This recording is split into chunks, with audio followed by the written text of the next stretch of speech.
Со нова обврска кон специјалното јавно обвинителство заврши второто подготвително рочиште за случајот Тврдина 2, во која обвинетиот началник на петата управа на УПК Горан Груевски и неговите 6 колешки се товарат за уништување на службена документација поврзана со опремата за прислушување. Судиката побара од СЈО да се обрати до Дирекцијата за заштита на класифицирани податоци и до МВР околу барањето за судска употреба на доказите кои се сметаат за доверливи. СЈО пак тврди дека не бара доказите да бидат декласифицирани, туку да може да ги видат и слушнат лица кои имаат обезбедено безбедносен сертификат.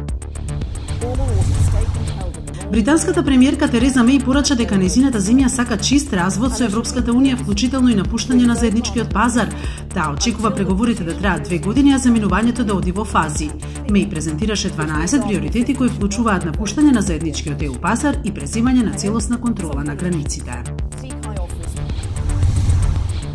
Рускиот председател Владимир Путин денеска на прашањето за односите со новиот американски председател Доналд Трамп рече дека не го познава лично и нема причини ниту да го брани, ниту да го напаѓа, пренесува Russia Today.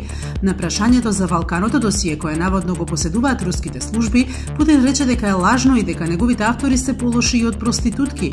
Тој обвини администрацијата во заминување дека се обидува да го дискредитира што е можно повеќе неговиот наследник пред да стапи на должност.